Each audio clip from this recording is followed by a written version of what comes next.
नमामीश्वरं सच्चिदानन्दरूपं लसत्कुण्डलं गोकुले विराजमानं। नमामीश्वरं सच्चिदानन्दरूपं लसत्कुण्डलं गोकुले विराजमानं। यतोदाधियोलुफलभ्यमानं वरमिष्टं मतं ततो नमामीश्वरं सच्चिदानन्दरूपं लसत्कुण्डलं गोकुले विराजमानं। दुरन्तमुहुर्निद्रदुर्मन्वितं परां भजयुगेन शासन्तनेत्रं मुहुषाशुकम्भो श्रीशाखकण्ठो पितवैकोदामोदरं भक्तिवद्भ्यं। नमामीश्वरं सच्चिदानन्दरूपं लसत्कुण्डलं गोकुले विराजमानं। श्रीकौशलीला हिरण्यकुण्डे सवशं निमज्जन्तो मक्षपयन्तं त्वदीयोषितेषु भक्तैतत्त्वं पुनः प्रेमं सत्तं स्वपाधृतिवन्दे। नमामीश्वरं सच्चिदानन्दरूपं लसत्कुण्डलं गोकुले विराजमानं। परं देवो मोक्षान्तामकसंशोधिता नाचानं परेणाहं परिषादप्रिया इदं ते बहुनाथ गोपालबाल क्षरामि भजन्त्या वीरस्यन्ति वन्ये। नमामीश्वरं सच्चिदानन्दरूपं लसत्कुण्डलं गोकुले विराजमानं। इदं ते मोक्षं व्यक्तमिदेवं कुण्डलतीर्थो रक्तैश्च गोप्या मोचन्तितो हि वक्रतुहरं मे मनस्या विलज्जा मलमलफलाब्धे। नमामीश्वरं सच्चिदानन्दरूपं लसत्कुण्डलं गोकुले विराजमानं। नमो देवो दामोदरन्तो विष्णो प्रसिद्धः प्रभो दुःखो जालधिमग्नं शिवादिशाति दीनं पदातु ध्यानेश ममज्ञ मेधाभिधीश। नमामीश्वरं सच्चिदानन्दरूपं लसत्कुण्डलं गोकुले विराजमानं। कुबेरात्मजो बद्धं कृतजावत् त्वयामौ ततौ भाजौ प्रीतौ च तथा प्रेमो भोक्तिं शतं प्रयुज्य नमोऽश्च ग्रहोणे हस्तिदामोदरेह। नमामीश्वरं सच्चिदानन्दरूपं लसत्कुण्डलं गोकुले विराजमानं। नमस्ते धामने पुरीदेशिधामने त्वदीयोतरयावत्स विद्यस्य धामने नमो राधिकायै तदीयो प्रियायै नमः सलीलायै देवाय तुभ्यं। नमामीश्वरं सच्चिदानन्दरूपं लसत्कुण्डलं गोकुले विराजमानं। नमामीश्वरं सच्चिदानन्दरूपं लसत्कुण्डलं गोकुले विराजमानं। नमामीश्वरं सच्चिदानन्दरूपं लसत्कुण्डलं गोकुले विराजमानं। नमामीश्वरं सच्चिदानन्दरूपं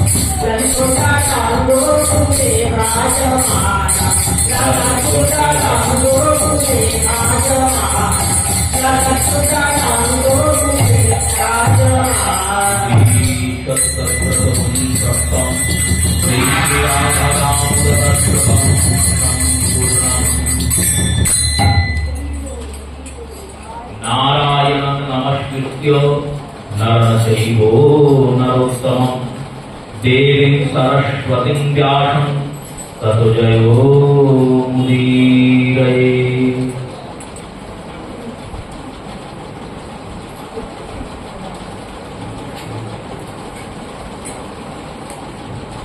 अहोतिर्यो जलरवंशे भगवान् भूतभावम् कृतवान् यानि विश्वत्मा तानि वदो विस्तारतः।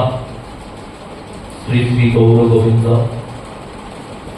मकरंद माधुर्य लीला ऋतु सज्जन वैष्णव वृंद श्रद्धेया मातृमंडली चरणे प्रणाम पूर्वक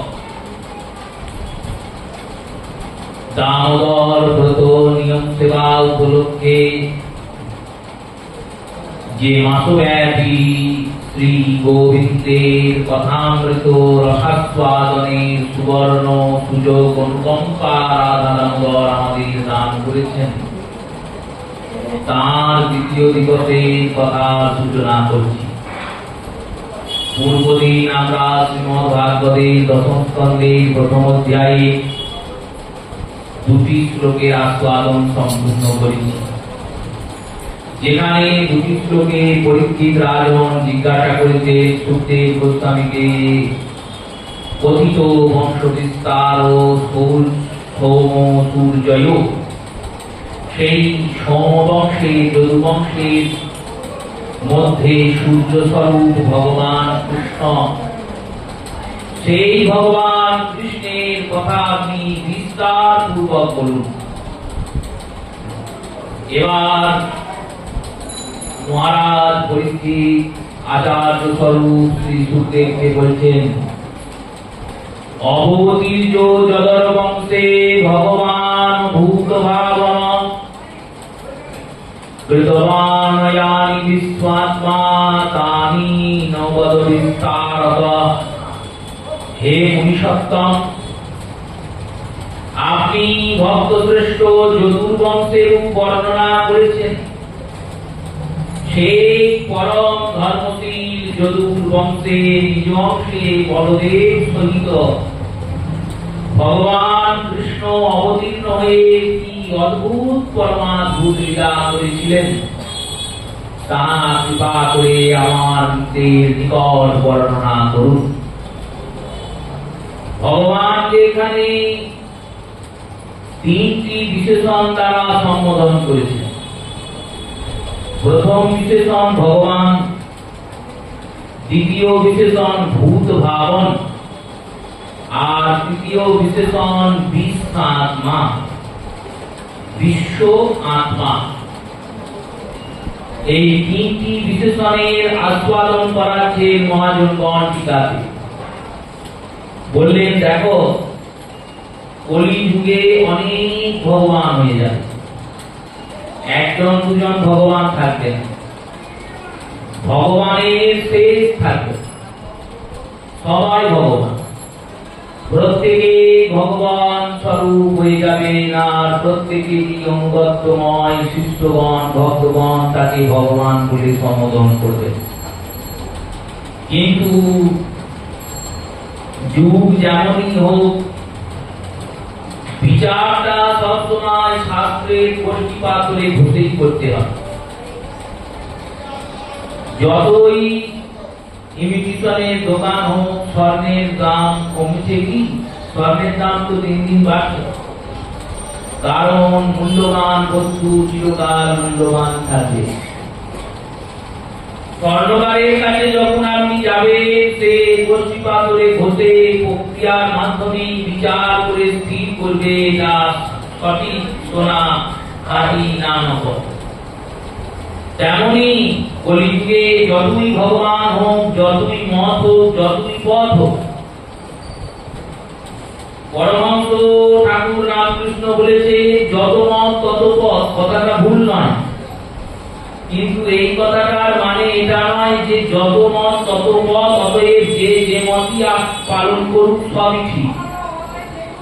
যদি তাই হয় তাহলে মাতালদের মতটা মাতালদের কাছে ঠিক, যারা যুব খেলে তাদের কাছে তাদের মতটা ঠিক, যারা অন্য কিছু সমাজে অপরাধমূলক কর্ম করে তাদের মতটা তাদের কাছে ঠিক। এটা হয় না।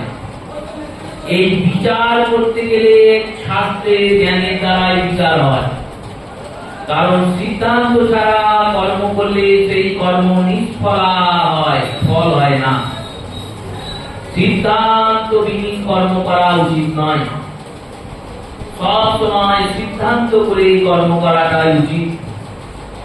চৈতন্য ভাগবতে বৃন্দাবন দাস ঠাকুর বলছেন, সিদ্ধান্ত করিয়া চিত্তে না করো অলস, ইহাতেই জানিবে যেন প্রেম ভক্তি রস। সিদ্ধান্ত মানে শাস্ত্রীয় বিচার দিয়ে তাকে সঠিকভাবে গণ্য করা। সেই রূপে ভগবান সম্বোধনটা কার কার সঙ্গে প্রয়োগ হয়, এই প্রয়োগটির জন্য শ্রীজীব গোস্বামী পাদ সর্বসন্দর্ভের মধ্যে ভাগবত সন্দর্ভে লিখলেন। বিষ্ণু পুরাণের একটি শ্লোক আছে, সেই শ্লোকটিতে বর্ণনা করা হয়েছে ভগবানকে। সমগ্র সৃষ্ট বীর্য জ্ঞান বৈরাগ্য যশ ঐশ্বর্যং তথা যুক্তানং ভবযুক্ত অতঃ ভগবান। এই ভগবান শব্দটা তো 4 অক্ষরের শব্দ, ভগবান চতুরক্ষর শব্দ। 4 অক্ষর পরে যাবে, আগে 2 অক্ষরকে চেনো। এই 4 অক্ষর চতুরক্ষর ভগবান শব্দের মধ্যে প্রথমে যে ভব শব্দটা বসে আছে, এই ভব শব্দের অর্থ জানো? বললেন কি অর্থ? না শ্রী, ঐশ্বর্য, বীর্য, জ্ঞান, বৈরাগ্য আর যশ, এই 6টা গুণ যার মধ্যে পরিপূর্ণ আছে। 6টা গুণ অনেকের মধ্যে থাকতে পারে, কেউ দেখতে সুন্দর হতেই পারে, কারোর অলৌকিক ক্ষমতা যাকে ঐশ্বর্য বলা হয় সে থাকতেই পারে। বীর্য শব্দের অর্থ বীরত্ব, কারোর মধ্যে এই বীরত্ব থাকতেই পারে। জ্ঞান কারোর মধ্যে থাকতেই পারে, বৈরাগ্য থাকতেই পারে, যশ থাকতেই পারে। কিন্তু 6টা গুণ একের মধ্যে আছে, এ পাওয়া সব থেকে মুশকিল। যিনি রূপবান তিনি যশবান নাও হতে পারেন, যিনি রূপবান তিনি জ্ঞানবান নাও হতে পারেন। রূপবান, জ্ঞানবান, শক্তিমান, বীর্যবান, বৈরাগ্যবান ও যশবান একসঙ্গে এই 6টা গুণের সমীকরণ একমাত্র ভগের মধ্যেই সম্ভব। আর সমৃদ্ধিকরণটি কেমন বললে অপূর্ণ নয়, সম্পূর্ণ। এই সম্পূর্ণ রূপে এই 6টা গুণ যার মধ্যে বিদ্যমান হবে তিনি হলেন ভগ। এখনো ভগবান হননি, ভগ হয়েছে। শ্রীজীব গোস্বামী পাদ বললেন এইরকম ভগযুক্ত যিনি, তিনি হলেন ভগবান। আচ্ছা, এই শ্লোকের আস্বাদন অনেকেই করেছেন, করিয়েছেন, কিন্তু বারংবার আস্বাদন করতে করতে, অধ্যয়ন করতে করতে এই হরিকথার পরিবেশন করা হয় যখন, তখন তো শুধু আপনাদেরকে শোনানো হয় না। যখন প্রথম কথা পরিবেশন হতো তখন এই চরিত্র দ্বারা আপনাদের শোনানো হতো। এখন দুটো কাজ হয়, একটা শোনানো হয়, একটা নিজেকেও শোনা হয়। সেই রূপে এই ভগবান শ্লোকের আস্বাদনের রসটার নিবৃত্তি দেখুন। জীব গোস্বামী পাদ বলে দিলেই তো পারতেন এই 6টা গুণ যার মধ্যে আছে তিনি ভগবান, তা তো বললেন না। বিষ্ণু পুরাণ তা বলেননি, বিষ্ণু পুরাণের শ্লোক উদ্ধৃতি করেছেন ভাগবত সন্দর্ভে। তো বিষ্ণু পুরাণ তা বললেন না, কি বললেন? ভব। এই 6টা গুণ যার মধ্যে আছে তিনি ভব, আর ভবযুক্ত যিনি তিনি ভগবান। ভালো করে বুঝুন, এই 6টা গুণ গোবিন্দের মধ্যে আছে বলেই তো তিনি ভগবান। বললেন না না, ভব হলেন। এবার ভগের যুক্ত যিনি হবেন তিনি ভগবান। এই 6টা গুণ সম্পূর্ণ রূপে থাকবে তবে তিনি ভগবান।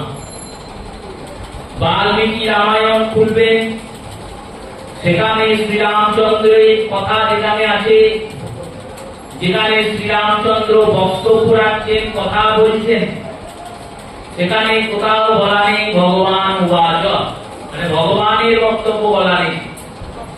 কি বলা হয়েছে? শ্রীরাম উবাচ, শ্রীরামচন্দ্রের বক্তব্য, বা উবাচ শব্দের অর্থ বক্তব্য।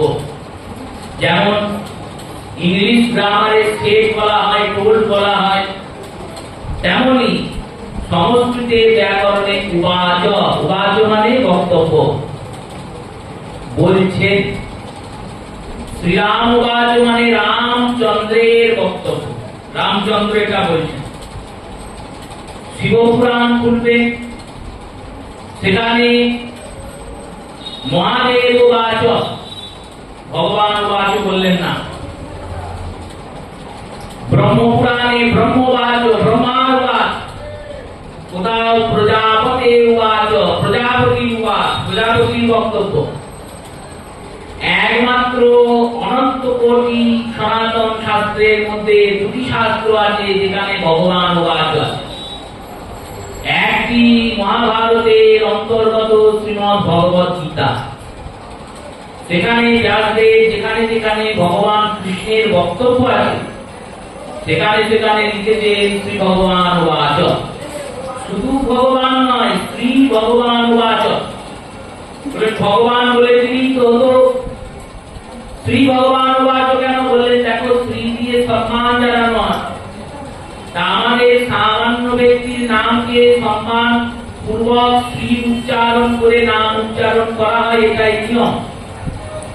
সামান্য ব্যক্তিকে যদি এত সম্মান দেওয়া হয়, যিনি ভগবান, জগতের একমাত্র অধীশ্বর, দ্বিতীয় নাস্তি, যার দ্বিতীয় কেউ নাই, সেই অনন্তানন্ত বিভূতি, সেই সচ্চিদানন্দ ঘন গোবিন্দ, তার কথাটা কি সামান্য কথা? তার সম্বোধনটা কি সামান্য সম্বোধন? তাই শ্রীযুক্ত করে ভগবান, শ্রী ভগবান উবাচ। গীতা যারা অধ্যয়ন করেন তারা বারবার অধ্যয়ন করবেন, দেখবেন এটাই শ্রীমদ্ ভাগবতেও তাই। অবশ্য এখানে মহাদেবকেও ভগবান বাচ বলা হয়েছে সতীর প্রথম, কারণ ভক্ত ভগবান সমতুল। তাই মহাদেবের উদ্দেশ্যে ব্যাসদেব ভগবান লিখেছেন, কিন্তু ভগবান কৃষ্ণকে একমাত্র ভগবান বলা যাবে, অন্য কাউকে নয়। এই বিষয়ে অন্য কোন পুরাণ, অন্য কোন গ্রন্থের প্রয়োজনই নাই। গোপাল তাপনি উপনিষদ এই সব থেকে বড় প্রমাণ। বেদ প্রমাণ না হলে, শ্রুতি প্রমাণ না হলে, শ্রুতি প্রমাণকে সম্পূর্ণ ধরা হয়। শ্রুতির প্রমাণ রূপে বেদ, বেদের অন্তর্গত উপনিষদ, উপনিষদের মধ্যে গোপাল তাপনি উপনিষদ। এই গোপাল তাপনি উপনিষদে সনকাদিক পরমহংস জিজ্ঞাসা করছেন ব্রহ্মাকে, কশ্চিন পরম দেবতা, কে পরম দেবতা? ভৃগু প্রমাণ করেছেন এর আগে। ভৃগুর কথা ভাগবতের 11 স্কন্ধে আছে। ঋষিরা গিয়েছেন, গিয়ে জিজ্ঞাসা করেছেন, হে মহারাজ, সৃষ্টিকর্তা ব্রহ্মাকে আমরা কেউ কেউ ভগবান মনে করি, কেউ কেউ আবার মহাদেবকে ভগবান মনে করি, কেউ কেউ ভগবান নারায়ণকে ভগবান মনে করি। কে ভগবান? ভৃগু বললেন, মনে করলে তো হবে না, মনে করার পর যাচাই করতে হবে। স্বর্ণ আর বংশ একই রকম দেখতে, সোনার কাঁসা, কিন্তু কোনটা স্বর্ণ কোনটা কাঁসা যাচাই না করলে বুঝবে কি করে? তাই ভগবানকে তা যাচাই করা প্রয়োজন। পরীক্ষা করা প্রয়োজন। এবার ভগবানকে পরীক্ষা কে করবে? সামান্য জন কি ভগবানকে পরীক্ষা করতে পারবেন? ভৃগু বললেন, বেশ, আমি যে পরীক্ষা করে বলছি যে ভগবান। সব ঋষিদের মন্তব্য শুনে, কথাবার্তা শুনে প্রথমেই ভৃগু গেলেন ব্রহ্মার। ব্রহ্মার কাছে গিয়ে দেখছেন ব্রহ্মলোকে পদ্মের উপর পদ্মজনী ব্রহ্মা বসে আছেন। সন্ধ্যাকালীন সময় সমস্ত ঋষিগণ, আচার্যগণ তারা ব্রহ্মার সঙ্গে বেদ শাস্ত্রের আলোচনা করছেন। ব্রহ্মা তো জ্ঞানী মানুষ। ভৃগু গেলেন আর ভাবলেন এর মধ্যে জ্ঞান আছে, তাহলে দেখি জ্ঞানের সঙ্গে সঙ্গে জ্ঞান থেকে উপজাত ব্যাধি অহংকারকে নিবৃত্তি করতে পেরেছে কি পারে নাই। জ্ঞান থেকে উপজাত ব্যাধি, যেমন আপনি গোলাপ গাছ লাগিয়েছেন, এবার গোলাপ গাছে গোলাপ ফুল ফুটেছে, গোলাপ ফুলটা তুলতে গেলে অতি সুসাবধানে গোলাপ তুলতে হয়, কারণ গোলাপের গায়ে কাঁটা আছে, ওটা ফুলের সঙ্গে জন্মাবে। গোলাপ জন্মাবে, ওর কাঁটাটাও জন্মাবে। কাঁটা ছাড়া কি আর গোলাপ গাছ হবে?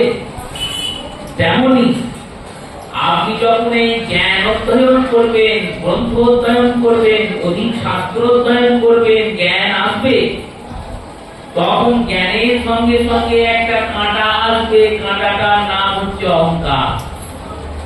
এই অহংকার কাঁটাটাকে যদি আপনি নিরসন না করতে পারেন, তাহলে এই অহংকার কাঁটাকে আপনার, যেমন গোলাপের কাঁটাটা দেখে যদি না তুলতে পারেন, গোলাপ তুলতে গিয়ে কাঁটাটা হাতে তুলবে, হাত থেকে রক্ত বেরোবে, আপনার ক্ষতি হবে, আপনি আহত হবেন। তেমনি এই অহংকার ভগবান প্রাপ্তিতে বাধকতার সৃষ্টি করে দেবে। জ্ঞান অহংকার দূর করার কি কোনো উপায় আছে? বলে একটা উপায় আছে। জ্ঞানী যত জ্ঞানী আহরণ করুক, তাকে চিন্তা করতে হবে এই জ্ঞান আমার নয়, গোবিন্দ দিয়েছেন, তাই আমি পেয়েছি। কিন্তু পাওয়ার পর কি মানুষ এটা মনে রাখে? সন্তান হয়নি তখন পিতা মাতা সব দরজায় গিয়ে মাথা ঠুকিয়ে আর বলে, হে গোবিন্দ একটা সন্তান দাও। দেওয়ার পর কি একবারও মনে রাখে যে এই সন্তানটা গোবিন্দ দিয়েছে? তখন ভাবে এটা তো আমারই ছেলে। তখন আপনত্ব বোধ চলে আসে, তখন চিন্তা থাকে না যেটা ভগবান দিয়েছে তাই আমি পেয়েছি। তেমনই জ্ঞান অহংকারটা এইরকম বস্তু। জ্ঞান পাওয়ার পর জ্ঞানীরা মনে থাকে না যে কি করে আমি জ্ঞান অর্জন করলাম। ব্রহ্মা জ্ঞানী, ভৃগু গিয়েছেন আর ভৃগু গিয়ে অকথ্য ভাষায় ব্রহ্মাকে গালিগালাজ শুরু করেছে। ব্রহ্মাকে বলছে, তুমি বুড়ো হয়ে গেছো, বৃদ্ধ হয়ে তোমার সব জ্ঞান লোপ পেয়ে গেছে, এইখানে বসে অপরাধে চিত্ত দেখছো, এই কর্ম কি তোমার স্বভাব? এইসব যখন দেখেছে ব্রহ্মার মধ্যে ক্রোধ হয়েছে। ব্রহ্মা বলেছে, এক্ষুনি এখান থেকে চলে যাও, নাহলে অভিশাপ। ভৃগু বললেন, আমার পরীক্ষা হয়ে গেছে, আমি চললাম। কি পরীক্ষা করতে এসেছিলেন? না, ব্রহ্মার শক্তিটা দেখতে এসেছিলেন। শক্তি অর্থ এটা নয় যে আপনি কতটা জোরে প্রহার করতে পারেন। যদ্যপি এটাও এক প্রকারের শক্তি, কিন্তু যতটা জোরে আপনি প্রহার করবেন তার থেকেও বড় শক্তি হচ্ছে কতটা আপনি প্রহার সহ্য করতে পারেন। শক্তি থেকে সহ্য শক্তি ক্ষমতা বেশি। সেই রূপে ব্রহ্মার সহ্য শক্তি নাই, তাই নিন্দাকে গায়ে রেখেছেন। নিন্দাকে গায়ে রেখেছেন মানে তিনি জিতেন্দ্রিয় নন। গীতার সিদ্ধান্ত চলে এলো। দেখুন, গীতায় ভগবান, দর্শনিক গ্রন্থ তো গীতা, দার্শনিক গ্রন্থ।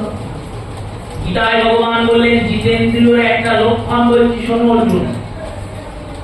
যিনি কারুর প্রতি অনুরক্তও নন, কারুর প্রতি বিদ্বেষীও নন। মানে কাউকে বেশি ভালোবাসে না, আবার কাউকে নিন্দা করে না। নিন্দা আর স্তুতি থেকে যিনি নিজের মনকে দুর্বৃত্ত করেন। নিন্দাও করেন না, স্তুতিতে বলেও যান।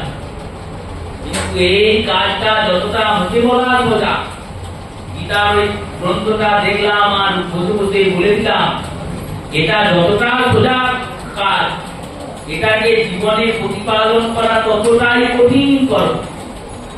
প্রশংসায় বলবে না এরকম লোক আছে, আর যদি কেউ নিন্দা করে তার প্রতি রাগ হবে না এরকম লোক খুঁজে পাওয়া যাবে? সেই রূপে ব্রহ্মার মধ্যে এই জিতেন্দ্রিয়তা নাই, প্রমাণ হলো। এবার ভিক্ষু গেলেন শিবলোকে। শিবলোকে গিয়ে যখন শিবের কাছে বলতে শুরু করেছেন, শিব তো ত্রিশূলকে তাড়া করার উপক্রম। শিবের মধ্যে প্রদর্শন চার হয়েছে। বৈকুণ্ঠে গিয়েছেন, বৈকুণ্ঠের দরজা বন্ধ ছিল। এইবার ভিক্ষু গিয়ে দরজায় লাঠি দিয়েছেন, দরজাটা খুলে গেছে। আর ভিক্ষুর চরণের যে আঘাতটা, পদাঘাতটা লাঠিটা দিয়ে পড়েছে ভগবান শ্রীহরি নারায়ণের মুখে। পরামাত্রই ভিক্ষু উল্টে পড়ে ভগবান নারায়ণ উঠেছে, না উঠে ভিক্ষুর চরণটা ধরে বলছেন, হে ভগবান, হে মহাত্মন, আপনার চরণে ব্যথা লাগেনি তো? আপনার চরণ অতি সুকোমল, কমলের মতো কোমল, আর আমার বক্ষস্থল পর্বতের মতো পাষাণের মতো শক্ত। এই পাষাণের উপরে যদি একটা পদ্ম ফুল আছাড় খেয়ে পড়ে, পদ্ম ফুলটা যেমন ক্ষত বিক্ষত শত শত ভাগে বিভক্ত হয়ে যায়, তেমনি আপনার চরণ কমল পদ্মের মতো নরম, আর আমার বক্ষস্থল পাথরের মতো শক্ত। সেই পাষাণ তুল্য বক্ষস্থলে আপনি পদাঘাত করেছেন, আপনার পায়ে লাগে নাই তো? ভিক্ষু বললেন, ইনি ভগবান। কারণ শক্তি থাকলে সবাই মারতে পারে, কিন্তু শক্তি থাকা সত্ত্বেও যিনি মার না প্রহার করে, না আহত করে, না আঘাত দিয়ে, উপরন্তু ভক্তের ওপর করুণা করে ভক্তের সব ভুল ক্ষমা করতে পারেন, তিনি যথার্থ ভগবান। যেমন মায়ের মধ্যে মমতা আছে, সেই মমতার যে গুণটা, মাতৃশক্তির মধ্যে যে মমতার গুণ আছে, এই মমতার গুণটা কোথা থেকে সঞ্চয় হয়? এই মাতৃ মমতার গুণ ভগবানের থেকে সঞ্চিত হয়েছে। পিতার মধ্যে যে দায়িত্বটা, সন্তানকে জন্ম দিয়েছি, তাকে আহার বিহার করাতেই হবে, এই দায়িত্ব বোধটা কোথা থেকে এসেছে? পিতার মধ্যে, ভগবানের মধ্যে থেকে। প্রমাণ কি বললো? প্রমাণ এটাই, শাস্ত্র বললেন, তমেব পিতা চ মাতা তমেব, তুমি পিতা, তুমি মা, তমেব বন্ধু চ সখা তমেব, তুমি বন্ধু, তুমি সখা। মায়ের সঙ্গে পিতার সঙ্গে ভগবানকে তুলনা দেওয়া হলো কেন? মাতৃর মধ্যে মমতার গুণ, পিতৃর মধ্যে দায়িত্ববোধতা ভগবানের থেকে আগমন হয়েছে, তাই তুমি ভগবান। এই ভগবান বিষ্ণুকে পরমপাদ্য রূপে, ভগবান রূপে ভিক্ষু একবারে হাতে কলমে প্রমাণ করল। কিন্তু বেদ বললেন, বেদের মধ্যে গোপালতাপনি উপনিষদ, সেখানে ব্রহ্মাকে জিজ্ঞেস করছেন তার চারজন ছেলে, সনক, সনাতন, সনত কুমার। এই সনকাদিক চতুর্পরমহংস, যারা নিজেরা প্রকাণ্ড জ্ঞানী, তারা ব্রহ্মাকে জিজ্ঞেস করছেন, কশিন পরম দেবতা অর্থাৎ ভগবানকে। ব্রহ্মা এক কথা উত্তর দিলেন, ভাবলেন না, চিন্তা করলেন না যে এটাও হতে পারে, এটাও হতে পারে, ওটাও হতে পারে না। ভাগবতের তো প্রতি পাতায় পাতায় সিদ্ধান্ত আছে ভগবান স্বয়ং কৃষ্ণ, প্রত্যেক পাতায় ভগবান কৃষ্ণকেই প্রতিপাদ্য করেছেন ভাগবত। কিন্তু ভাগবতেরও আগে বেদ মাতা, যেখানে প্রমাণটা সব থেকে গর্বিত, ভগবান পর্যন্ত বেদ প্রমাণকেই গণ্যতা দান করেন। জীবাত্মার বর্ণনা করতে গিয়ে শ্রীমদ্ ভগবত গীতার 2য় অধ্যায়ে ভগবান বলছেন অর্জুনকে বেদ বিনাশিনাং তত্ত্ব, হে অর্জুন বেদ যে আত্মাকে অবিনাশী বলেছে, ভগবান বলেছেন তাতেও শান্তি নেই, তাতেও শান্তি নেই ভগবানের। বললেন আমি তো বলছি, কিন্তু তুমি ভাবতে পারো এ বলছে তাতে আর কি হলো, জীবাত্মা অবিনাশী নাও হতে পারে, হয়তো বিনাশশীল হতেও পারে। যেমন দেহটা বিনাশশীল, দেহটা আমাদের সামনে মরে গেল, যেমন ওই দেহের ভিতর থাকা আত্মাও হয়তো মরে গেল, বিজ্ঞানের যুক্তি দিয়ে বিজ্ঞান বলে দেবে। কোন কোন পণ্ডিত বললেন যে না না, দেহ মরলেও ভেতরের আত্মা মরলো না, ভেতরের আত্মা থাকলো। পণ্ডিতদের কথা আমরা মানবো কেন? নাই মেন ক্ষতি নাই, বেদ বলেছে অবিনাশী, এর উপরে তার কেউ নেই। আমি বলছি অবিনাশী তা নয়, বেদ এই আত্মাকে অবিনাশী বলেছেন, অতএব আত্মা অবিনাশী। এতটা বড় প্রমাণ, বেদ প্রমাণ। তাই বেদ প্রমাণ পেয়ে গেলে আর কোন প্রমাণের প্রয়োজন হয়। তেমনি ব্রহ্মা গোপাল তাপনি উপনিষদে বলছে কৃষ্ণস্তু পরম দেবতা, কৃষ্ণই পরম দেবতা। শ্রীমদ্ ভাগবতে প্রথম স্কন্ধে সুখদেব এটাই বলেছেন, কৃষ্ণস্তু ভগবান স্বয়ং, নারায়ণ ভগবান স্বয়ং বলেন একবারে কৃষ্ণকেই বলেছেন কৃষ্ণস্তু ভগবান স্বয়ং। কেন না ইনি ভগবান, এনার মধ্যে সম্পূর্ণরূপে সৌন্দর্যতা। এবার দেখুন একটি একটি করে গুণের আস্বাদন করুন। ছটা গুণ তো ভগবানের, ছটা ভোগ। প্রথম ভোগের নাম, প্রথম গুণের নাম হচ্ছে শ্রী, শ্রী মানে সুন্দরতা। এবার এই সুন্দরতা আস্বাদন করাতে গিয়ে মহাজনগণ বললেন দেখো কেমন সুন্দরতা ভগবানের।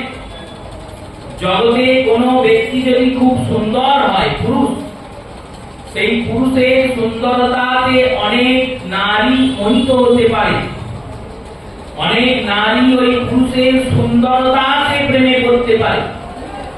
তেমনি অনেক স্ত্রী যদি সুন্দরী হন, সেই স্ত্রীর সুন্দরতাতে অনেক পুরুষ প্রেমে পড়তে পারে। কিন্তু বনের একটা ময়ূর প্রেমে পড়বে না, বনে বিচরণকারী হরিণ কোন মানুষের সুন্দরতাতে মোহিত হয়ে প্রেমে পড়বে না। কোন সাধারণ সামান্য ব্যক্তি যে চেনে না জানে না, সেই ব্যক্তি ওই সুন্দরতাতে প্রেমে পড়বে না। কিন্তু ভগবানের সুন্দরতা কেমন? সখীদের রাধারানী বলছে যখন গোবিন্দ বাঁশি বাজাতে বাজাতে যান, তখন তৃণাঙ্কুর চারণকারী মৃগগণ, যে হরিণরা ঘাস খাচ্ছে, তারা একবার করে ঘাড় তুলে তুলে গোবিন্দকে দেখে। রাধারানী বলছেন জানিস তুই, গাছের ডালেতে সুখ সারি বসে থাকে চোখ বুঝে। সুখকে সারি বলছে ভাই চোখ বুঝে বসে আছিস কেন? সুখ বলছে দেখার মতো তো কিছুই নাই, তাই চোখ বুঝে বসে। বললো সুখ বলছে দেখার মতো কিছু নাই, এত বড় জগৎ এত সুন্দর, এই এত সুন্দর জগৎ থাকতেও কিছু দেখার মতো নাই। সুখকে সারি উত্তর দিচ্ছে, বলছে দেখ যেটা শেষ হয়ে যাবে সেটাকে দেখে লাভ কি? জগৎটাকে দেখো, জগৎটা তো শেষ হয়ে যাবে। জগতে কারোর প্রতি যদি তুমি প্রেমে পড়ো, যেমন জগৎ শেষ হবে তেমন সেই ব্যক্তিও শেষ হবে। আগে হবে না পরে হবে কোনো ঠিক নাই। তাই জগৎ শেষ হয়ে যাবে, জগৎ শেষ হয়ে যাবে বলে জগৎ দেখি না। এই দুইজনের কথা চলছে, আর অমনি ভগবানের বাঁশি বেজেছে। যেই না বাঁশি বেজেছে, অমনি ভগবানের বাঁশি শুনে সুখ চোখ খুলে। সুখকে সারি বলছে হ্যাঁ রে, তুই এতক্ষণ তো জগৎ দেখবি না বলছিলি, তাহলে এবার চোখ খুললি কেন? সারি উত্তর দিয়ে বলছে শোন, জগৎ দেখার জন্য আমি চোখ খুলি নাই, জগৎপতিকে দেখার জন্য চোখ খুলি। জগৎপতিকে দেখে কি কি হবে? বললো জগৎ শেষ হয়ে যাবে, জগৎপতি তো শেষ হবে। মা দুর্গা ড্যাং করতে করতে এলেন সপ্তমীর দিন। আর আসার পর কি হলো? বললো দশমীর দিন ড্যাং করতে করতে চলছে। আজকে আমাদের পাড়ায় মা দুর্গা চলছে। কোথায়? বললো আবার 1 বছর পর দেখা। আচ্ছা, গোবিন্দের কি আসা যাওয়া আছে? গোবিন্দ যেমন ছিলেন তেমনই আছে, না আগমন আছে না গমন আছে। নিত্য নিকুঞ্জে নিভৃতে সাধকের অন্তঃকরণে যুগল কিশোর বসে আছে। আর সাধক নিভৃত নিকুঞ্জে প্রাণ ভরে যুগল কিশোরের সেবা করে যাচ্ছে। এটাই তো ভজনা, এটাই তো সাধনা। সুখ দেখছে কৃষ্ণের আগমন। ভগবান শ্যাম সুন্দরকে দেখলেন, আপাদ মস্তক নিরীক্ষণ করলেন, করে আবার চোখ বন্ধ করে দিলেন। শাড়ি বলছে, এতক্ষণ চোখ বন্ধ করেছিলি, যেই ভগবানকে দেখলি চোখ খুললি, ভগবান যেই চলে গেল আবার চোখ বন্ধ করে নিলি কেন? সুখ বলছে, যেটা দেখলাম সেটাকে মনে মনে চিন্তা করছি। চিন্তা করছিস তো চিন্তা চোখ খুলেও করা যায়। বললো না না, চোখ খুললে হবে কি জানিস? বললো কি হবে? না, চোখ দিয়ে গোবিন্দ আমার হৃদয় মন্দিরে গিয়ে বসেছেন। এবার চোখ যদি খোলা রাখি, যে পথে ভগবান গেলেন আবার সেই পথেই বেরিয়ে চলে আসবে। তাই চোখটা দিয়ে ভগবানের রূপমাধুরী পান করলাম। আর পান করে নেত্রের যে পল্লব কপাট, পল্লবটা হচ্ছে কপাট, দরজার যেমন কপাট, এই পল্লব কপাট মুড়ে দিলাম, পল্লব কপাট বন্ধ করে দিলাম, যাতে ওই নয়ন পথগামী গোবিন্দ আর বেরিয়ে আসতে না পারে। আর আমি মনের ভিতরে একান্তে বসে বসে শ্যাম সুন্দরের সেই রূপ দেখতে পাই। এইরকম প্রভাব ভগবানের রূপে জগতে এইরকম রূপ কারুর আছে? ভগবানের রূপে এমন মাধুরী যে ব্যক্তি কোথাও মোহিত নয়। যিনি এই ভাগবতের প্রবক্তা শ্রী সুখদেব, যার কোথাও মোহ নাই, না কোথাও কোনো পরিবারে, না কোনো সম্বন্ধে, না কোনো স্থানে, না কোনো স্থিতিতে, না কোনো পরিস্থিতি। কোথাও যার মোহ নাই, কোথাও যাকে আটকাতে পারে না, কোথাও যাকে বাঁধতে পারে না, কোথাও যার মানসিক আসক্তি নাই।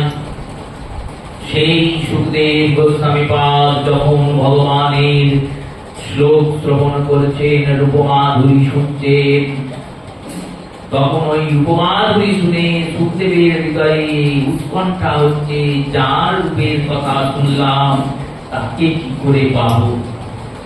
এটাই ভগবানের রূপের মাধুর্যতা।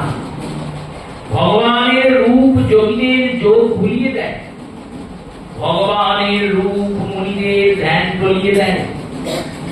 বললো এ তো এক আছে, এই রূপের এইরকম মাহাত্ম। স্বয়ং মহাপ্রভু সনাতন গোস্বামীকে বলছে, শুনো সনাতন, কৃষ্ণের রূপের এক গণ, ডোবায় যেন ত্রিভুবন, সর্বজীবে করে আকর্ষণ। সবাইকে আকর্ষণ করে, শুধু মানুষকে নয়, সর্বজীব। এবার দেখুন, এক জায়গায় অগ্নি জ্বলছে, আলো জ্বলছে, আর সেখানে একটা পতঙ্গ উঠতে উঠতে গেল। এবার এই পতঙ্গ উঠতে উঠতে গিয়ে যখন আলোর কাছে গেল, আরেকটু কাছে গেল, আরেকটু কাছে গেল, কি হবে? যখন খুব কাছে চলে যাবে তখন ওই আগুনের তাপে শিখাতে সে জ্বলে ছাই হয়ে যাবে। তেমনি জগতে কোন রূপবান বা রূপবতীর প্রতি আপনি আসক্ত হলে, আর তার নিকট আরো নিকট আরো নিকট হতে হতে রূপের তন্মাত্রায় আপনি পুড়ে ছাই হয়ে, কিন্তু কৃষ্ণ রূপের তন্মাত্রা যদি কারুর থাকে, কৃষ্ণকে পাওয়ার বাঞ্ছা যদি কারুর হয়, কৃষ্ণের ভুবনমোহন রূপের চিন্তা করে যদি কেউ পাগল হয়, ওই রূপের পাগল, কৃষ্ণের রূপদর্শনের পাগলকে দর্শন করার জন্য ব্রহ্মা শিব নিজে নিজের আসন ছেড়ে প্রতিদিন তাকে দেখতে আসে। যাই গিয়ে দেখে আসি ভগবানের রূপের পাগলটা। এই ভগবানের রূপের পাগল হওয়ার নাম ভজন। এই ভগবানের রূপদর্শনের আকাঙ্ক্ষার নামই কৃষ্ণ প্রেম। এটা উৎকর্ষা, এটাই ভজন, এটাই সাধন। আলাদা করে সাধনের প্রয়োজন না। রূপের এটা প্রভাব। অন্য রূপ জগতে যত প্রধান রূপবতী আছে তাদের রূপ চিন্তা করলে কাম বৃদ্ধি পায়, আর ভগবান কৃষ্ণের রূপ চিন্তা করা মাত্র কাম রূপী কালীও মর্দিত হয়ে যায়। এখানেই ভগবানের ভগবৎ সত্যের প্রমাণ। সৃষ্ট প্রথম গুণ। দ্বিতীয় গুণ বললেন, দ্বিতীয় গুণ ঐশ্বর্য। ঐশ্বর্য মানে অলৌকিক ক্ষমতা, লৌকিক শক্তি নয়। ভগবানের ঐশ্বর্য যেমন কর্তুম অকর্তুম অন্যথা কর্তুম সর্ব সমর্থবান। যিনি যেটা সবাই পারেন সেটাও করতে পারেন, যেটা কেউ পারে না সেটাও করতে পারেন। যেটা সবাই পারেন সেটা তিনিও পারেন, তাই তিনি করতুম। যেটা কেউ পারে না তাও পারেন, তাই তিনি অকর্তুম। বললো যেটা করা তো দূরের কথা, ভাবতেও পারে না যেটা কেউ করতে পারবে, সেটাও যিনি করতে পারেন তিনি অন্যথা করতুম। গিরিরাজ গোবর্ধনের পরিক্রমা আমরা দিতে পারি, চেষ্টা করলে হয় করা। 21 কিলোমিটারের পরিক্রমা কেউ কেউ পারবে না, কেউ কেউ তো পারবে রে ভাই, মানুষ শরীরেই হবে। ভগবান এই পরিক্রমা দিয়েছেন গিরিরাজ পূজার সময়। মহাপ্রভু এই পরিক্রমা দিয়েছেন নিজের শরীর দ্বারা। তাহলে এখানে ভগবানের সঙ্গে আমাদের মিলে গেল, কর্তুম হয়ে গেল। এর মানে এই নয় যে আমরা ভগবান হয়ে গেলাম। ভগবান 16,108 জনকে বিবাহ করেছিলেন। আপনার পয়সা থাকলে, ইচ্ছা থাকলে, কামনা থাকলে আপনি 10-15টা বিয়ে করতেই পারেন, কোনো দোষ নাই, করুন। কিন্তু তার মানে আপনি ভগবান হলেন না। কেন? 16,108 জনের জন্য ভগবান একটা একটা করে মহল তৈরি করেছিলেন। আপনি একটা মহলই তৈরি করতে পারবেন না, 16,108 অনেক দূরের কথা। তাও পয়সা করি হলো, প্রচুর অর্থ আছে, এসে নাই করেও ফেললো 10-12টা বাড়ি, প্রত্যেক বাড়িতে একটা করে বউ রাখলো। এবার এই 16,108টা বাড়িতেই ভগবান প্রতিদিন 24 ঘন্টা বসে থাকতেন। একটাও বাড়ি ছেড়ে গোবিন্দ বেরোতেন না। এর অর্থ হলো ভগবান 16,108টা রূপ নিয়ে প্রত্যেকের ঘরে থাকতেন। এটা আপনি পারবেন? এটা পারা যাবে, তাই তিনি ভগবান। এটা অকর্তুম। গিরিরাজের পরিক্রমা আমরা দিতে পারবো, কিন্তু গিরিরাজ ধারণ একমাত্র গিরিধারী পারবেন, আর কেউ পারবেন না। তিনি অকর্তুম। ধারণও যদি করে ফেলেন, ভগবান যে শুধু পর্বত ধারণ করেছেন তা তো নয়, হনুমানজিও তো দ্রোণ পর্বত চাগিয়ে নিয়ে এসেছিলেন লক্ষণের জন্য, ভগবানের ভক্ত। এবার হনুমানজি ওই দ্রোণ পর্বত নিয়ে এসেছেন, দ্রোণাঞ্চল পর্বত হিমালয় থেকে লক্ষণের শক্তি ছেড়ে সময়। এখানেও পার্থক্য দেখুন। হনুমানজি যদি ছবি দেখেন, বিগ্রহ দেখেন, যে হাতে পর্বত আছে, হনুমানজি করকমলের দ্বারা পর্বতটা নিয়েছেন। যে করকমল, হাতের যে করতল, সেই গোটা করতলটা দিয়ে পর্বতটাকে তুলেছেন। শুধু করতলে তারা তোলেননি, নিজের আকারকে অনেক বৃদ্ধি করেছেন, বড় করেছেন। 8টা সিদ্ধির মধ্যে একটা সিদ্ধির নাম অনিমা। এই অনিমা সিদ্ধি দ্বারা নিজের দেহকে বিরাট বড় করেছেন, আর পর্বতের থেকে বড় করেছেন বলে পর্বতটা তুলেছেন। আর গোবিন্দ যখন গিরিরাজ তুলছেন তখন কেমন করে তুলছেন? নিজের হাতের বাঁ হাতে কড়ি আঙুলের নখের উপরে তুলেছেন গিরিরাজকে। আর এই গিরিরাজ তোলার জন্য গোবিন্দ নিজের আকার বড়ও করেন নাই, ওই 7 বছরের ছোট্ট বালকই কিন্তু অত বড় পর্বত নিয়ে দাঁড়িয়ে আছে। এই কারণে তিনি অবলতুম, অন্যথা করতুম। অন্যথা করতুম কেন? হনুমানজি পর্বত নিয়ে এলেন, নামিয়ে দিলেন, কাজ মিটে গেল। গোবিন্দ পর্বত তুললেন, তোলার পরে 7 দিন 7 রাত তুলে দাঁড়িয়ে আছেন। কোন রকম ভাবে ভগবান পর্বত নামান, যত বৃষ্টি ছিল, যত জল ছিল, সব শেষ হয়ে গেল। তারপর ভগবান গিরিরাজকে নিজের জায়গায় রেখেছেন। এটি অন্যথা করতুম। 7 বছরের বালক গিরিরাজ তুলতে পারবে না। যদিও কোনো কারণে একটু বড়সড় পাথর তুলতে পারেও 7 দিন 7 রাত সেই গিরিরাজ ধরে থাকতে পারবে না। অন্যথা করতুম এই কারণেই নিজের মুখের মধ্যে গোবিন্দ অনন্ত ব্রহ্মাণ্ডকে দেখিয়ে দিয়েছেন। সেগুলাও আমরা শুনবো আস্তে আস্তে। ভগবানের এই অলৌকিক শক্তি, এইরকম ঐশ্বর্য, সৃষ্ট ঐশ্বর্য, বীর্য। বীর্য শব্দের অর্থ বীরত্ব। ভগবান কেমন বীর? বীর মানেই আমরা ভাবি বীর সেই যে খুব তারে লড়াই করতে পারে, যেমন অর্জুন, ভীম।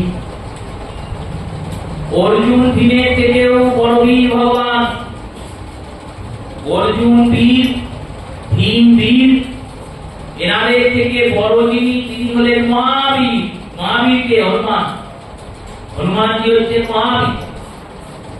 আর মহাবীর যার চরণে থাকেন তিনি হলেন রঘুবীর।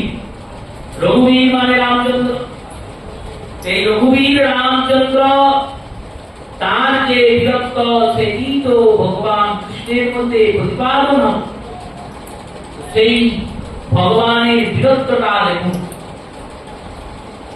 অর্জুন, ভীম এরা খুব তারে চিৎকার করছে আর বলছে, আমরা জয়লাভ করেছি যুদ্ধে।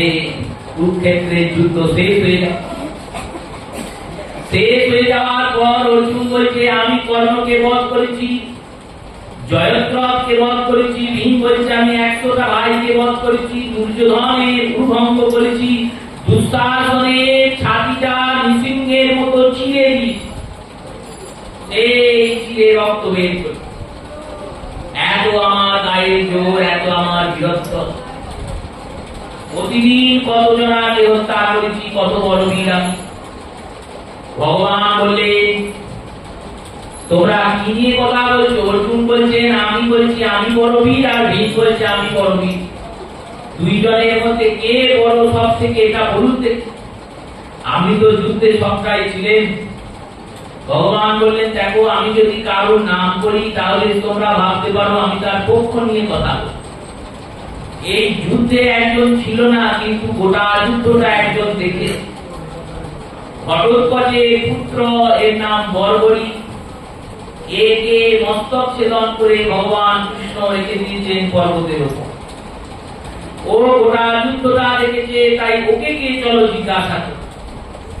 যখন গিয়েছেন, বর্বরীকে জিজ্ঞাসা করা হচ্ছে। বর্বরী বললেন, এই গোটা মহাভারতের যুদ্ধে আমি একজনাকেই দেখেছি যুদ্ধ করতে। বর্বরীকে এই কথা শুনে সবাই বলছে, কাকে দেখেছো? তিনি বলছে, আমাকে। অর্জুন বলছে, আমাকে। বললেন, না না, আমি দেখলাম গোটা যুদ্ধে একমাত্র ভগবান কৃষ্ণই যুদ্ধ করছে। যিনি যুদ্ধ করছেন তিনিও কৃষ্ণ, যিনি যুদ্ধে মরছেন তিনিও কৃষ্ণ। যে বাণ চলছে সেই বাণটাও কৃষ্ণ, আর যাকে গিয়ে ভেদ করছে সেই ভেদিত ব্যক্তিটাও কৃষ্ণই। এই ভগবানের মায়া প্রপঞ্চ যুদ্ধ। বর্বরী প্রমাণ দিলে ভগবান কৃষ্ণ সব থেকে বড় বীর। বললেন, বর্বরী তো দিয়েছেনই, জয়দেব আরো বড় প্রমাণ দিয়েছেন। জয়দেব তার গীত গোবিন্দমে লিখছেন, দুটি এসে রাধারানীকে বলছেন, সখী, কোন বীর তার অস্ত্রকে ধারণ করতে হবে, তবে সেই ব্যক্তি কাউকে বধ করতে পারে। যদি কাউকে কেউ আহত করবে ভাবে, যদি কেউ চিন্তা করে কাউকে আমি হত্যা করব, বধ করব, তাহলে তাকে তো একটা অস্ত্র নিতে হবে। অসি গদা কোনো না কোনো অস্ত্র তার চাই। এই অস্ত্র শস্ত্রের ধার আমাদের শ্যামসুন্দর ধারে না। আমাদের শ্যামসুন্দরের কোনো অস্ত্রের দরকারই নাই। বৃন্দাবনে গোবিন্দ কোনো অস্ত্র ধরেছেন? চক্রও ধরেন নাই, গদাও ধরেননি, কোনো অস্ত্রেরই প্রয়োজন কেন নাই? অস্ত্র তো তার দরকার যার মধ্যে বীরত্বটা কম, যার শক্তির ওপর ভরসা বেশি আছে, তিনি অস্ত্র ধরেন। গোবিন্দ যদি কাউকে তাকান, যখন ভগবান নয়নটা মোদন করেন, চোখটা বোঝেন, তখন ভগবানের নেত্র ধনুকে শত শত বাণ রোপিত হয়ে যায়। আর যখন ভগবান ওই চোখটা খুলে কারুর দিকে একবার তাকান, ওই তাকানো মাত্রে তার হৃদয় পাখি চিরকালের জন্য ভগবান কৃষ্ণের হাতে বধ হয়ে যায়। ভগবান কৃষ্ণ তাকে বধ করে ফেলে নেত্র কটাক্ষে, সে কৃষ্ণের হয়ে যায়, কৃষ্ণ তার হয়ে যায়। এই রকম বীরত্ব ভগবান কৃষ্ণের, তার আবার নতুন কি বীরত্বের প্রয়োজন? পিতামহ ভীষ্ম অর্জুনকে বলছে, শোনো অর্জুন, তুমি তো আমার শরীরটাকে বাণ দ্বারা বিদ্ধ করছো। যেমন বড় বড় অপারেশন করতে গেলে ব্যথা হবে বলে আগে থেকে প্রতিষেধক ঔষধ দেওয়া হয়, অ্যানেস্থেসিয়া। তাতে কি হয় বলো, শরীরের যেখানে অপারেশন হবে, যেখানে অস্ত্রশস্ত্রের প্রয়োগ হবে, কাটাছেঁড়া হবে, সেই জায়গাটা শূন্য হয়ে যায়। শূন্য হয় কি করে?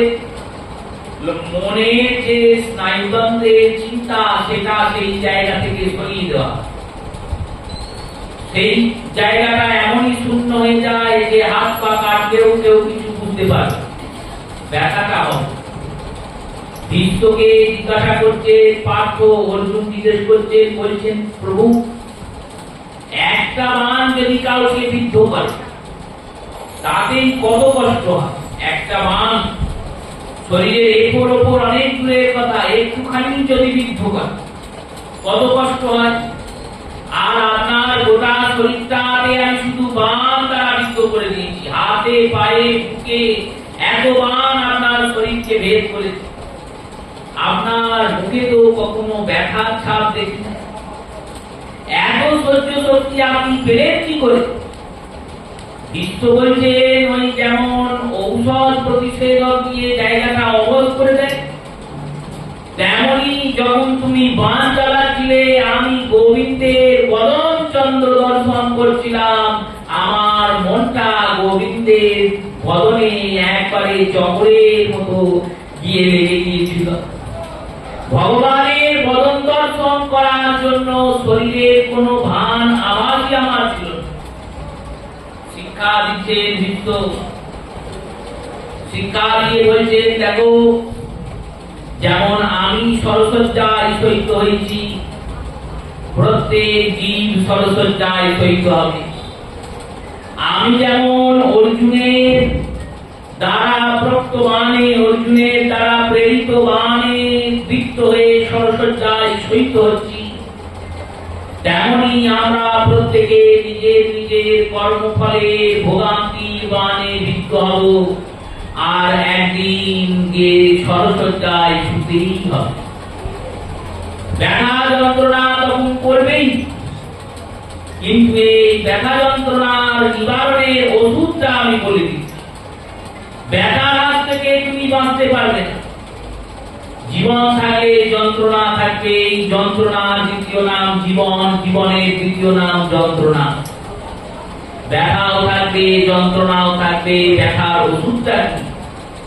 যখন ব্যথা করবে তখন রাধা গোবিন্দের বদনের চিন্তা করবে, নিতাই গৌরের বদন চাঁদের চিন্তা করবে।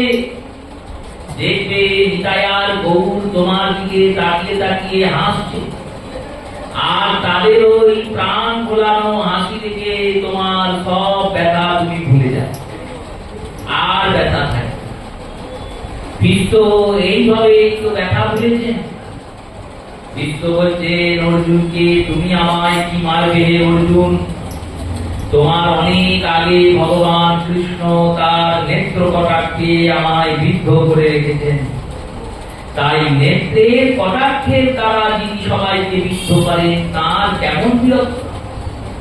সর্বশ্রেষ্ঠ বীর তিনি, সৃষ্ট ঐশ্বর্য বীর্য, জ্ঞান বৈরাগ্য। জ্ঞান ভগবানের থেকে উৎপত্ত, যা ভগবান থেকেই উৎপত্ত হয়েছে, তার আরোহণ আর কি করে ভগবানে হবে? ভগবান থেকেই তো এই জ্ঞান উৎপত্ত। জগতে যত জ্ঞান আছে সমস্ত জ্ঞান ভগবানের থেকে উৎপত্ত হয়েছে। কালিয়নাগের পত্নীরা বলেছে নমস্তে জ্ঞান বিজ্ঞান রূপায়। হে কৃষ্ণ, তুমি জ্ঞান রূপ, তুমি বিজ্ঞান রূপ। এই জ্ঞান বিজ্ঞান স্বরূপ ভগবান, তার মধ্যে থেকে জ্ঞান সৃজিত হয়েছে, সৃষ্টি হয়েছে। ভগবানকে জ্ঞান অর্জনের প্রয়োজন করে, ভগবান জ্ঞানময়। বৈরাগের মূর্তি দেখুন। আমাদের যতই আত্মীয় হোক, আর সেই আত্মীয় যদি কোনো ভুল করে, অপরাধ করে, আমরা কি নিজের হাতে সেই আত্মীয়কে, অপরাধীকে শাস্তি দিতে পারবো? বিচারক নিজের পুত্রের বিচার কি করতে পারবে? তার তো হাত কাঁপবে। কিন্তু ভগবানের বৈরাগ্যতা দেখুন। যখন যদুবংশের সন্তানেরা বিপথে গমন করছে, ভগবান নিজের সন্তানদের মধ্যে দ্বন্দ্বের সৃজন করিয়ে একে অপরকে হত্যা করছে। সুখদেব বলছেন শেষমেশ কৃষ্ণ বলরাম বাকি কটাকে হত্যা করবে। তাহলে ভগবান এ কাজ করেছে যে এত বড় সংসার পেতেছে 16,108 জন রমণীকে নিয়ে, সেই সবাইকে ছেড়ে দিয়ে প্রভাসে গিয়ে চুপচাপ বসে নিজের সব থেকে বড় শক্তি স্বরূপ শ্রীমতী রাধারানী, তাকে ছেড়ে দিয়ে রাজধর্ম পালন করছে। বৈরাগ্য প্রতিমূর্তি ভগবান। ভগবানের কোথাও আসক্তি নাই।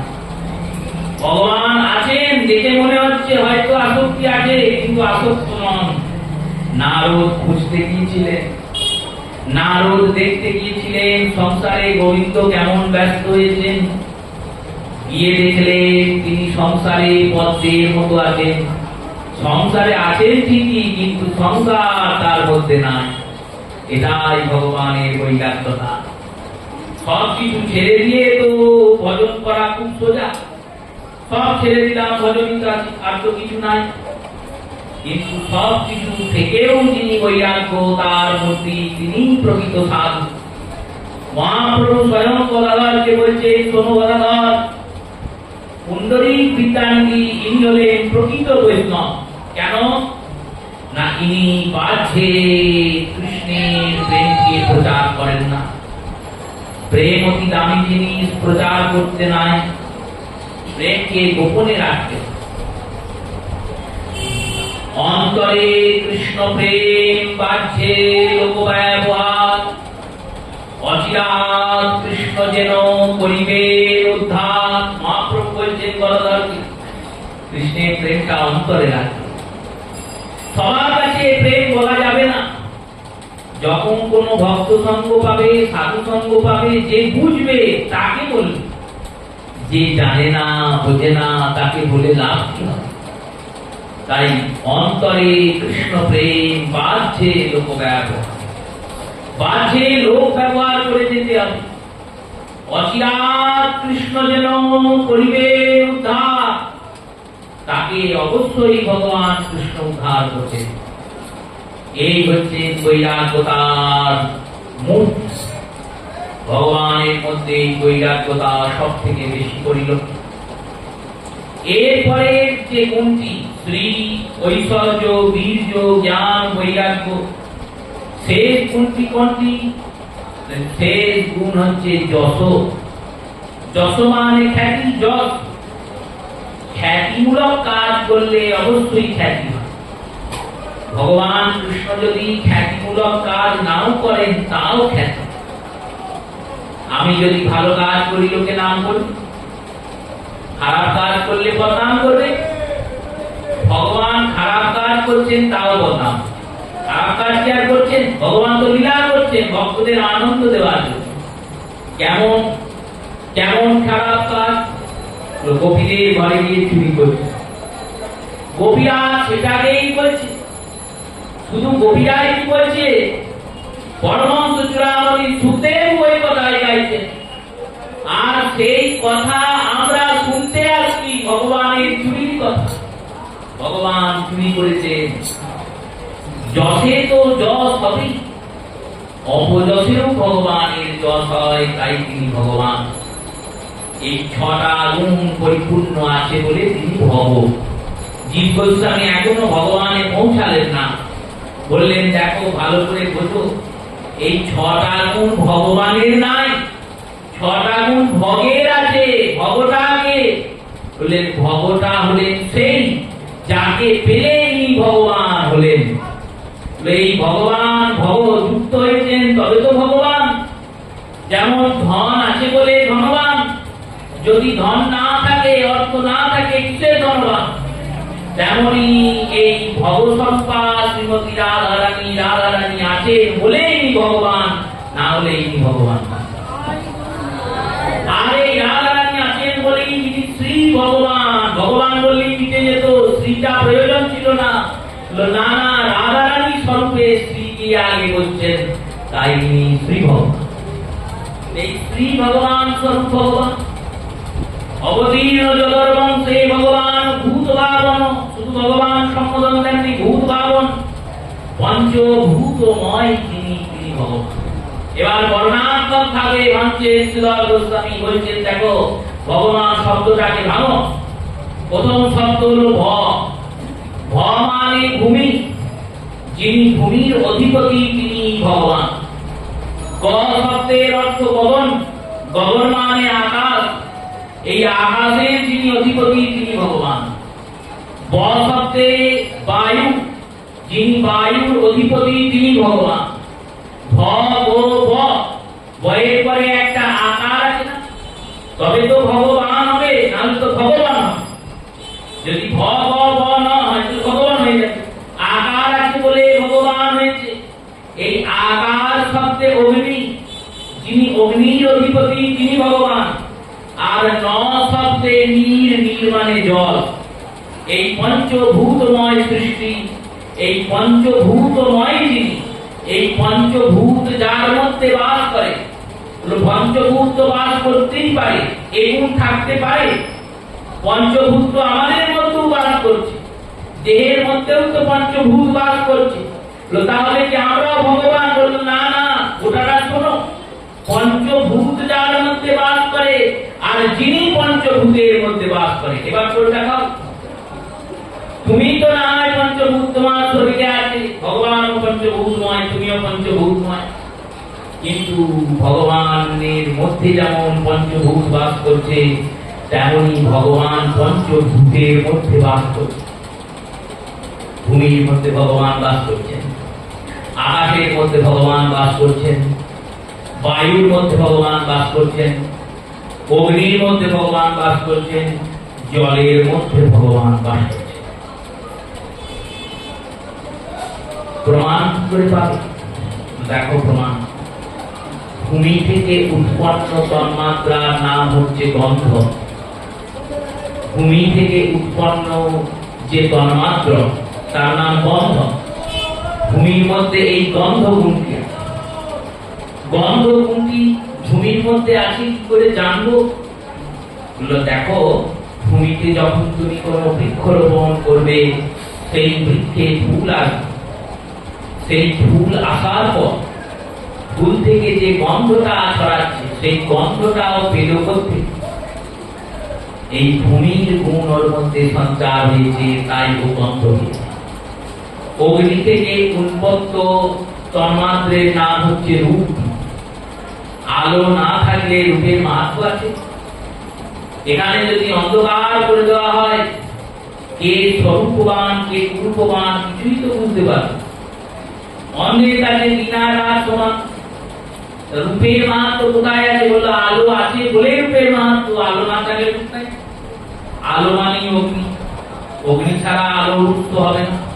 সূর্যের আলো, সূর্যের মধ্যেও তো আলো জ্বলছে, তবেই তো সূর্য সূর্য। সেই রূপে অগ্নি থেকে উৎপত্ত তন্মাত্রের নাম রূপ, পৃথিবী থেকে উৎপত্ত তন্মাত্রের নাম গন্ধ, বায়ু থেকে উৎপত্ত তন্মাত্রের নাম স্পর্শ, আকাশ থেকে উৎপত্ত তন্মাত্রের নাম শব্দ, জল থেকে উৎপত্ত তন্মাত্রের নাম শব্দ, রূপ, রস। রস হচ্ছে জল থেকে উৎপত্ত রস। এই পঞ্চ তন্মাত্র পঞ্চভূত থেকে উৎপন্ন হয়েছে। প্রত্যেক ভূতে ভগবানের অবস্থান। কেমন অবস্থান দেখুন, পৃথিবীর মধ্যে যে গন্ধের অবস্থান অবস্থিতি সেটাই ভগবান। কেমন? আপনি একই মাটিতে গোলাপ গাছ পুঁতছেন, চাঁপা গাছ পুঁতছেন, টগর গাছ পুঁতছেন, রজনীগন্ধা পুঁতছেন, পদ্ম গাছ পুঁতছেন। সব আলাদা আলাদা গন্ধ হচ্ছে, কি হচ্ছে না? মাটিটা তো একই, জলটাও একই, বাগানটাও একই। এই বৈচিত্র্যতা কি করে হলো? এই বৈচিত্র্যতা ভগবান দান করলেন। যেমন প্রত্যেক মনুষ্য শরীরটা একই, দেখতে তো বাইরেটা একরকমই, সবারই দুটো করে হাত আছে, দুটো করে পা আছে, কিন্তু সবারই জীবন ধারণ, যৌবন, সবারই ভজন, সবারই সাধন, সবারই আচরণ সব কি এক হচ্ছে? হচ্ছে না তো। কেন?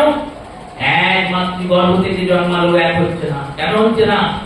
ভগবান ঠিক বিচার করে কর্মফল অনুযায়ী পাঠিয়ে। এই কারণে ভূত ভাবন, ভূত ভাবন হলেই হবে না। পঞ্চভূতময় ভগবানের সমৃদ্ধিতা থাকতে হয়। পাঁচটা ভূতের মধ্যে ভগবানের অভিনিবেশ থাকতে হয়। ভগবানকে বলছেন, তোমাকে যে পঞ্চভূতের ময় চিন্তা করবো, কি করে চিন্তা করবো? গোবিন্দ বললেন, দেখো বৃন্দাবনে এসে আমি পঞ্চভূতময় হয়েছি। তার আগে ছিলাম অন্যরকম, ছিলাম নির্গুণ নিরাকার ছিলাম। এই সগুণ সাকার তো বৃন্দাবনে এসে হলাম। কি করে হয়েছে? তো যখন আমি গোপাল ছিলাম তখন আমি মাটি খেয়েছি, মাটি মানে ভূমি, তাহলে মাটিকে খেয়েছি, তখন আমি ভূমির গুণ পেয়েছি। এবার যখন আমাকে তৃণাবত্ত আকাশে উড়িয়ে নিয়ে গিয়েছিল, তখন আমি আকাশকে ছুঁয়ে আকাশের গুণ পেয়েছি। যখন কালীয় দমন করার জন্য আমি জলে ঝাঁপ দিয়েছিলাম, যমুনার জলে খুব তারে সাঁতার কেটেছি, তখন আমি জলের গুণ পেয়েছি। যখন দাবানল পান করার জন্য আমি 3 বার আগুন খেয়েছি, অগ্নিপান করেছি, তখন আগুনের গুণ আমার মধ্যে এসেছে। অগ্নির গুণ, জলের গুণ, আকাশের গুণ, ভূমির গুণ এসেছে। প্রভু বায়ুর গুণ কি করে এলো? ওইটার জন্য যখন আমি ত্রিভঙ্গ হয়ে ফাঁসি ধরে ফুঁ দিয়েছি, তখন আমি বায়ুর গুণ পেয়েছি। আমি তো ফুঁ দিয়েছি বাঁশিতে, তবে তো বাঁশি প্রাণবন্ত হয়েছে। এই বংশীতে ফুঁ দিয়ে আমি বায়ুর গুণ প্রাপ্ত করি। ভগবান স্বয়ং ভূত ভাবন, কৃতমান জানি বিশ্বাত্মা, তাহীন বদ বিস্তারত। এই বিস্তার বিশ্বের প্রত্যেকের হৃদয়ে বসে আছেন, প্রত্যেক জীবের মধ্যে তিনি আছেন বলেই জীব সঞ্চারিত হচ্ছে, হেঁটে চলে বেড়াচ্ছে। এখানে সিদ্ধান্ত করেছে আপন লোককে যেমন ডাকলেই সে সাড়া দেয়, সব থেকে আপন হচ্ছে ভগবান। কেন? তোমার ছেলে তোমার ডাক শুনে সাড়া নাও দিতে পারে, তোমার প্রতি সাড়া নাও দিতে পারে, কারণ তারা একটু দূরে আছে। বলো, ছেলে কোথায় আছে? ছেলে পাশের ঘরে শুয়ে আছে, পত্নী তোমার পাশে শুয়ে আছে। যেদিন যৌন আসবে, সেদিন তুমি যদি ছেলে বলে ডাকো, ছেলেকে পাশের ঘর থেকে উঠে আসতে সময় লাগবে কি লাগবে না? সময় লাগবে। যদি আত্মীয় স্বজনদের ডাকো, তাদের আসতে সময় লাগবে কি লাগবে না? তো সময় লাগবে। যে তোমার পাশে শুয়ে আছে প্রতিভা পত্নী, তাকেও যদি ডাকো, জম কিন্তু সে সময় দেবে না। খুব তাড়াতাড়ি জমের কাজ, জম আসবে, প্রাণটা হরণ করবে, নিয়ে চলে যাবে। তাই যাদেরই ডাকো সময় লাগবে, একমাত্র সবার কাছে গোবিন্দ আছেন। এই সব থেকে কাছের জন গোবিন্দ। জম যেদিন আসবে সেদিন যদি গোবিন্দকে ডাকতে পারো তাহলে গোবিন্দ আসবেন, জম আর নিয়ে যাবে না, গোবিন্দ তোমায় নিয়ে যাবে। জম নিয়ে যাবে না, গোবিন্দ নিয়ে যাবে। কেন না, ইনি বিশ্বাস মা তোমার ভিতরে বসে আছেন। কেউ ডাক শুনুক না শুনুক, কেউ সারা দিন না দিন, ইনি সারা দেন। ইনি শোনেন, ইনি ডাক শুনে ছুটে চলে আসবেন। তাই সেই জগৎমোহন জগদীশ্বর ভগবান কৃষ্ণ যাতে আমাদের কৃপা করেন আর আমরা বাকি লোকে কৈকতা আস্বাদনে থেকে অগ্রসর হতে পারি, এই কবিরাজ গোবিন্দের চরণে জানিয়ে প্রত্যেক শ্রোতা মাতা ভক্ত বৈষ্ণব চরণে প্রণাম পূর্বক কৌতুকার হরিকথা শুনলাম। শ্রী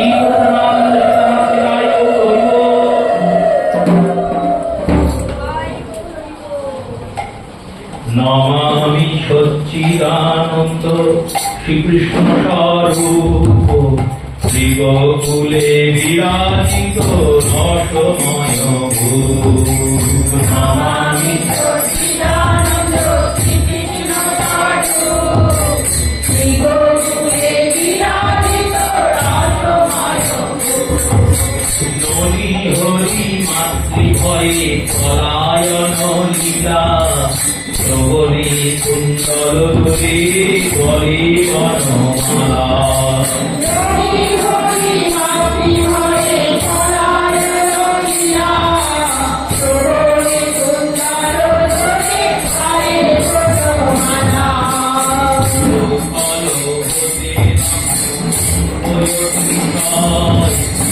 আমি তার অর্থনা হয়ে দয়াময়। গুরুঘরে হতে লাগো কম্পয়সিতা, ধারি দাদা তোরা হয়ে বন্দি দয়াময়। জয় হরি দামোদর শিরাধর, কার্তিকের অধিপতি মদন মোহন। জয় হরি দামোদর শিরাধর, কার্তিকের অধিপতি মদন মোহন। মায়ের শাসন ভয়ে হয়ে অতীত, দুই হাতে আঁকি মুছি চন্দনে ফেরত। মায়ের শাসনে ভয়ে হয়ে অতীত, দুই হাতে আঁকি মুছি চন্দনে ফেরত। অভয় নয়নে সম্পবার দাস, বলে বলে মণি মুক্তা দিব্য কণ্ঠহার। সবাই নয়নে তার সম্পদার দাস, ঘরে ঘরে তুমি মুক্তা দিব্য কণ্ঠহার। যশোদা মায়ের দামে উদরয়াবদ্ধ, বকুলে গোলকপতি ভক্তি মাদের অর্থ। যশোদা মায়ের দানে উদরয়াবদ্ধ, বকুলে গোলকপতি ভক্তি মাদের অর্থ। জয় হরি দামোদর শিরাধর, কার্তিকের অধিপতি মদন মোহন। জয় হরি দামোদর শিরাধর, কার্তিকের অধিপতি মদন মোহন। মধুর কাল্লীলা হেইন্দ্রজন, আনন্দ ঠাকুরে সবে ভাঙে সুমধুর কাল্লীলা হেইন্দ্রজন, আনন্দ সাগরে ভাগে ভাগে অনুভব। আদর্শ প্রধান ভক্তি ভক্তির মহন্ত, ঐশ্বর্য প্রধান ভক্তি জানা পেতে শব্দ। আদর্শ প্রধান ভক্তি ভক্তির মহন্ত, ঐশ্বর্য প্রধান ভক্তি জানা পেতে শব্দ। লোকের অধিকার যত গোকুলে প্রকাশ রামনে হরি হরে করুণা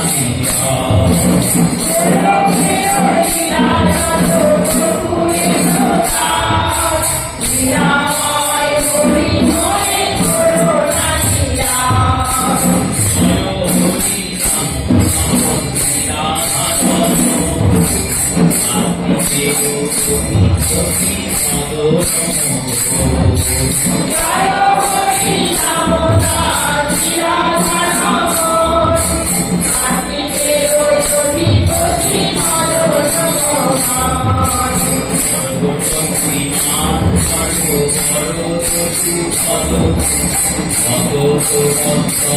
কৃষ্ণ ভক্তের সম্পদ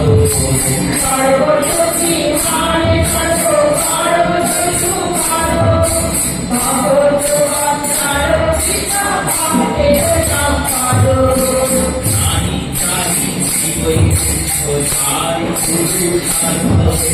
নবপদ সেবা বিবাহ করো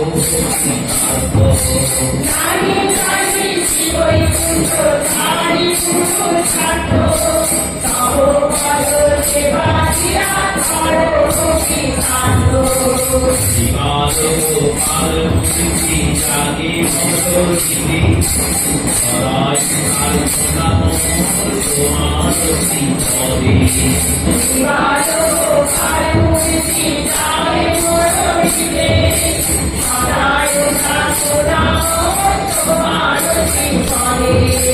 জয় হরি কার্তিকেয় অধিপতি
Hare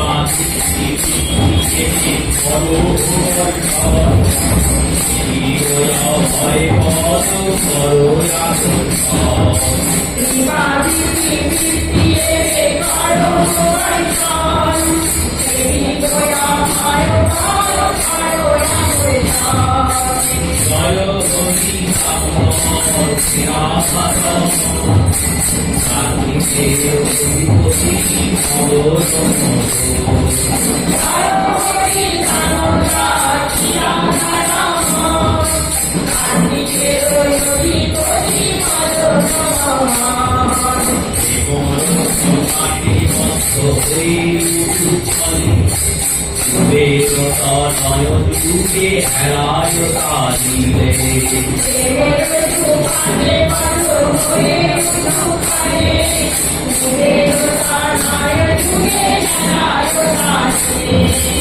এই রূপ করে প্রেম ভক্তি করোনা আন্তাহি ভক্তি সিদ্ধি বিভাগ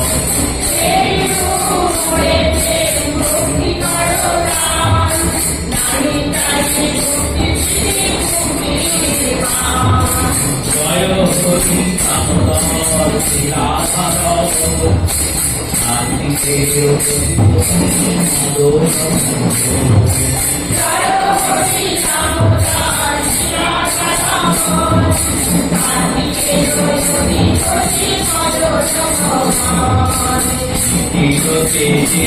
আর বিশ্বের আশা তোমার করদামে অভিবাদ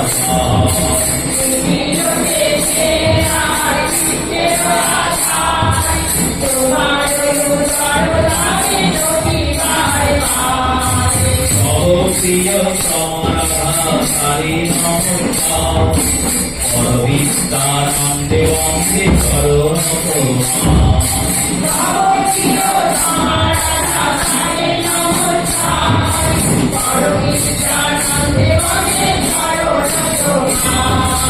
জয় হরি রাধা